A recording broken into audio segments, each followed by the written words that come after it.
हम एक ऐसे शख्स के पास चलते हैं चर्चा को आगे बढ़ाने के लिए जो डेली रूटीन के उतार चढ़ाव से बिल्कुल भी प्रभावित नहीं होते। इनफैक्ट काफ़ी अच्छा बहुत ही स्टेडी पोर्टफोलियो रन कर रहे हैं और इसी तरह के इन्वेस्टर्स भी पराग पर एक म्यूचुअल फंड के साथ जुड़ते हैं।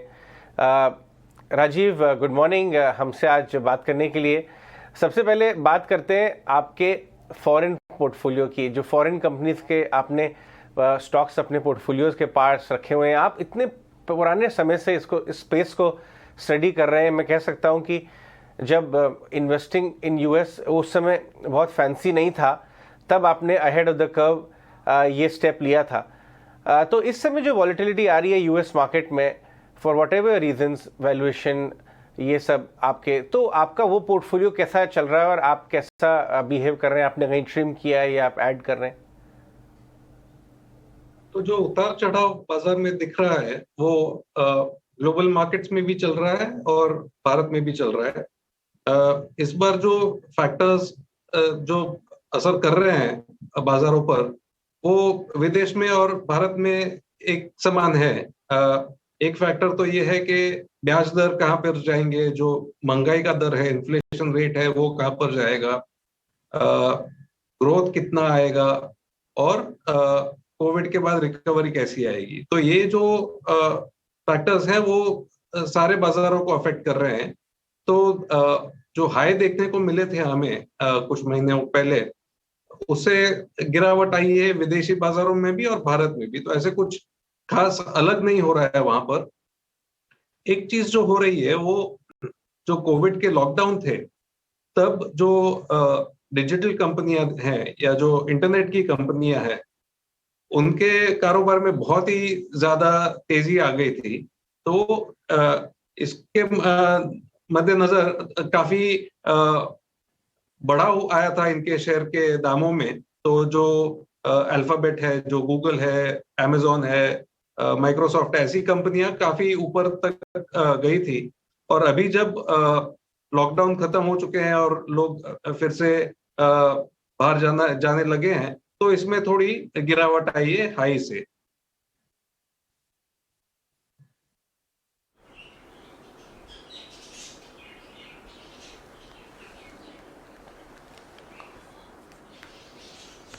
जी बिल्कुल। राजीव, साथ ही ये भी बताइए कि इनफैक्ट अगर हम देखें, आपकी भी जो स्ट्रैटेजी है उसमें फाइनेंशियल्स पर अच्छा खासा वेटेज है, अच्छी खासी इन्वेस्टमेंट फाइनेंशियल स्पेस में है भी आपके फंड्स की।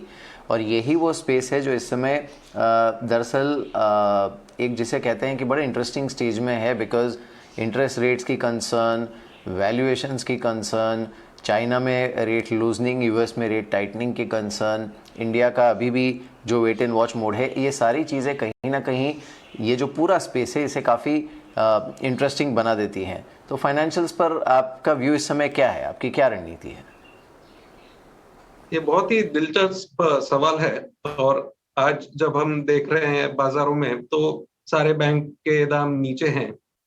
कुछ समय जाने पर मेरे ख्याल से ऐसा समय आएगा जब लोग जो फाइनेंशियल कंपनियां हैं उनको दो हिस्सों में बांट लेंगे।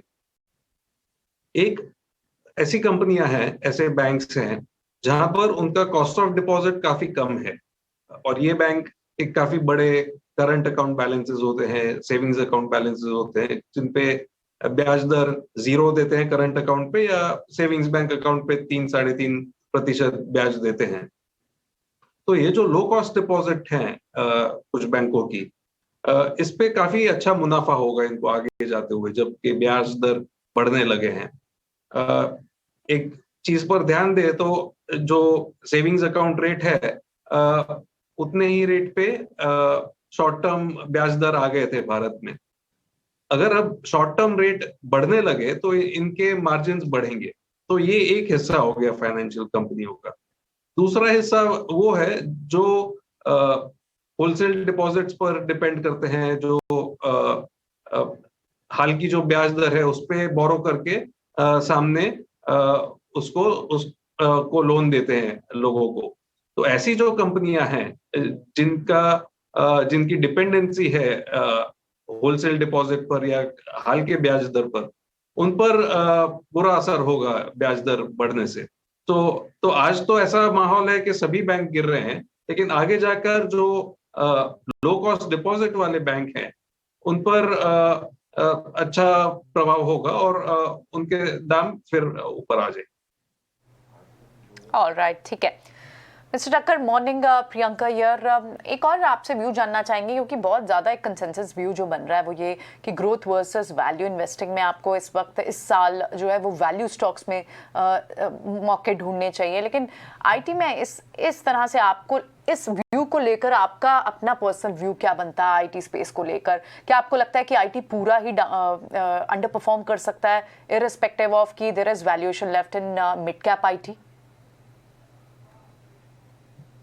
तो कोविड ने जो एक्सेलरेशन दिया है, जो पहले कोई भी कारोबार है तो उसकी वेबसाइट अगर ना हो, अगर मोबाइल ऐप ना हो तो चल जाता था, लोग ऑफिस में जाके दुकान में जाके अपना काम कर लेते थे।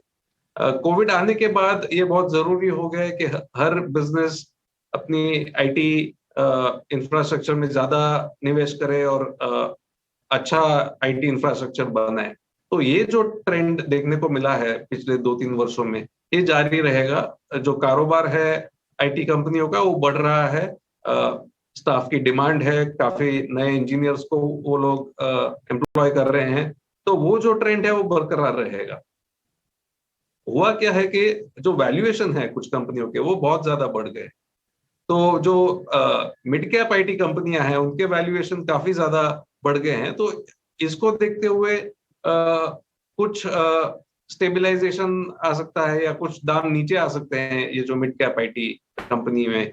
लार्ज कैप आईटी में इतना ज्यादा वैल्यूएशन नहीं है, तो वहां पर सिलेक्टिवली देख सकते हैं कुछ खरीदारी के लिए।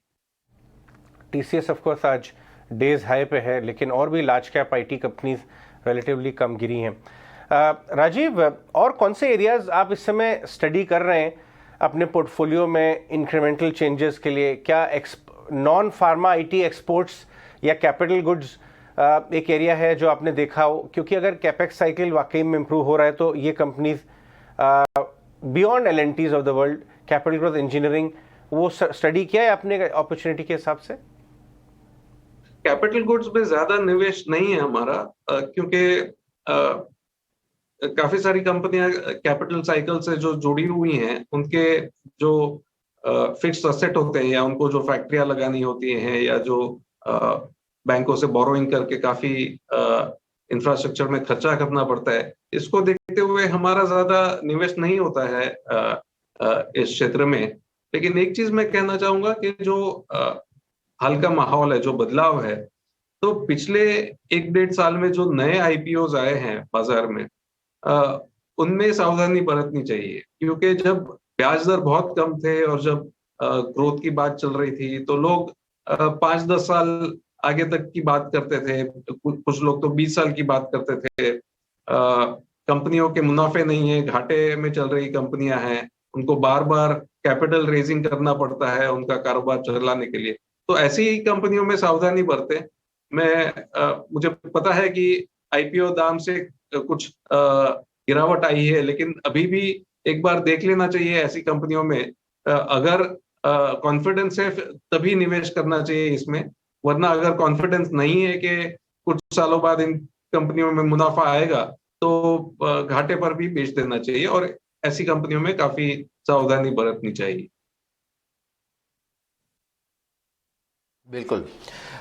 राजीव, एक बात बताइए आप, इस समय जिस तरह का माहौल है और कंसर्न्स तो बनी हुई है, आपने भी कहा कि ये ग्लोबल कंसर्न्स है, ऐसा नहीं है सिर्फ भारत के लिए भी है, भारत के लिए ही है, लेकिन 2020 में हम ये देख चुके हैं कि इसी तरह की ग्लोबल कंसर्न्स के बीच हमने अच्छा खासा करेक्शन इंडियन मार्केट्स में और ग्लोबल मार्केट्स में भी देखा था, फ्रंट लाइन्स में भी देखा था, ब्लू चिप में भी देखा था, इंडेक्स में भी देखा था। अभी भी बाजार में कई ऐसे लोग हैं जो इस समय बैठकर शायद रिपेंट कर रहे होंगे कि उस समय अच्छे उम्दा क्वालिटी स्टॉक्स में या फिर इवन इंडेक्स ETF में अगर किसी ने इन्वेस्ट कर दिया होता तो इस समय वो कम से कम डबल ट्रिपल गेन्स पर बैठे होते। भगवान नहीं करे अगर फिर से एक बार इस तरह का माहौल मार्केट में बने, जियोपॉलिटिकल सिचुएशन के चलते या फिर एक रिस्क ऑफ एनवायरनमेंट के चलते, तो क्या वो सही मौका होगा इंडियन इन्वेस्टर्स के लिए आगे जाके और एलोकेशन बढ़ाने के लिए और ख़रीदारी बढ़ाने के लिए, मैं इसी साल की बात कर रहा हूँ, मीडियम टर्म की बात कर रहा हूँ? तो अगर हम उन सालों को देखें, 2020 जनवरी फरवरी, जब निफ्टी तकरीबन 12-12,500 के स्तर पर था, और जब ग्लोबल फॉल आया तब 7,500-8,000 तक गिरा था, तो वो अच्छा मौका था लेने के लिए। लेकिन आज का स्तर अगर देखें तो अगर आज हम 17,000 पर हैं, तो 2 साल पहले ही 12,500 पर निफ्टी था। प्री कोविड की बात कर रहा हूं मैं। तो 2 साल में बहुत ही अच्छा रिटर्न मिला है प्री कोविड लेवल को देखते हुए भी, और वैल्यूएशन अभी तक ओवरऑल अट्रैक्टिव नहीं है। तो जो छोटी सी गिरावट अब तक देखी है, कुछ कुछ कंपनियां अच्छे दाम पर मिल रही हैं, लेकिन ब्रॉडर मार्केट अगर देखें, पूरी मार्केट की अगर बात करें, तो वैल्यूएशन इस स्तर पर नहीं है कि बहुत बड़ा एलोकेशन बढ़ा दे इक्विटी। तो निवेशकों को अपना खुद का एसेट एलोकेशन देखकर निवेश करना चाहिए। जो यंग लोग हैं, जिनके पास बहुत समय है निवेश करने के लिए, वो इक्विटी में थोड़ा ज्यादा डाल सकते हैं। जो रिटायर्ड लोग हैं या जिनको मंथली इनकम की आवश्यकता है, वो ज्यादातर डेट सिक्योरिटीज में निवेश करें। तो मेरे हिसाब से नॉर्मल एसेट एलोकेशन रखना चाहिए। अभी तक इतना बड़ा फॉल आया नहीं है कि बहुत ही अच्छी अपॉर्चुनिटीज देखने को मिले या बहुत ही कम वैल्यूएशन पे शेयर्स मिले। आगे जाकर अगर ऐसी परिस्थिति आती है तो तभी डिसीजन ले सकते हैं। फिलहाल वो समय आया नहीं है। मिस्टर ठक्कर, थोड़ा सा व्यू और सेक्टर स्पेसिफिक भी आपसे लेना चाहेंगे। हमने देखा था जब कोविड स्टार्ट हुआ तो केमिकल स्पेस बहुत अच्छा बाजिंग था, लेकिन लास्ट ईयर ज्यादा परफॉर्म नहीं किया। आप फिर से केमिकल स्पेस में आप एक बज देखते हैं, आपको लगता है कि इस साल केमिकल स्पेस चलेगा? जो केमिकल्स और स्पेशलिटी केमिकल स्पेस है, वहां पर बिजनेस एनवायरनमेंट अच्छा है। वहां पर उनका कारोबार बढ़ रहा है, उनके ऑर्डर बढ़ रहे हैं, प्रोडक्शन सेल्स बढ़ रहे हैं। लेकिन जो बाजार में जो शेयर प्राइस की बढ़त हो गई है, इसको देखते हुए काफी ज्यादा वैल्यूएशन हो गए हैं। तो हमारा थोड़ा सा कॉशियस स्टांस है इन सेक्टर्स पे और इन कंपनीज। लेकिन इनका कारोबार अच्छा चल रहा है, तो सिलेक्टिवली देख सकते हैं कंपनियों। राइट राजीव, एक स्पेस है मार्केट का, वो है इंश्योरेंस। उसने काफी अंडरपरफॉर्म किया है लेटली। उस स्पेस में आपको वैल्यूएशन कैसे नजर आ रहे हैं? आपको लगता है कि उसमें एक केस बन रहा है एंट्री का? क्योंकि बिजनेस के फंडामेंटल्स तो ठीक नजर आ रहे हैं, इंटरनल्स, लेकिन स्टॉक परफॉर्मेंस में काफी ज्यादा वीकनेस है। ये आपके हिसाब से क्यों हुई है इस समय? तो इंश्योरेंस स्पेस में जो अंडर पेनिट्रेशन है इंडिया में, वो जनरल नॉलेज है। लोगों को पता है कि कम इंश्योरेंस लिया है लोगों ने, और जो ग्रोथ के प्रोस्पेक्ट्स है आगे जाकर, वो काफी अच्छे दिख रहे हैं। लेकिन इसको देखते हुए जो कंपनी के वैल्यूएशन है, मतलब जो इंश्योरेंस में एक मात्रा होती है, जो एम्बेडेड वैल्यू और जो मार्केट कैप, उसका रेशियो निकालते हैं कि मार्केट कैप कितनी ज्यादा है एम्बेडेड वैल्यू के हिसाब से। तो जो विकसित देश हैं, उनके उसकी तुलना में हमारे वैल्यूएशंस भी काफी ज्यादा है। तो जो बहुत ग्रोथ बढ़त जो जिसकी अपेक्षा थी आज से 10 साल पहले या 15 साल पहले, वो हुई नहीं है। मतलब कुछ पॉकेट्स में ज्यादा पॉलिसीज बिकी हैं, लेकिन जो जनरल पॉपुलेशन है उसमें ज्यादा नहीं बिकी हैं। और अभी भी ज्यादातर जोर एम्प्लॉयर ड्रिवन इंश्योरेंस, यानी जो कर्मचारी है वो उनके जो कंपनियां हैं उसके थ्रू इंश्योरेंस लेते हैं, या जो सरकारी स्कीम है उसमें से लोग इंश्योरेंस ले रहे हैं। ज्यादा पेनिट्रेशन हुआ नहीं है। इसको देखते थोड़ी वीकनेस है इनके इस सेक्टर के कंपनी के शेयरों में।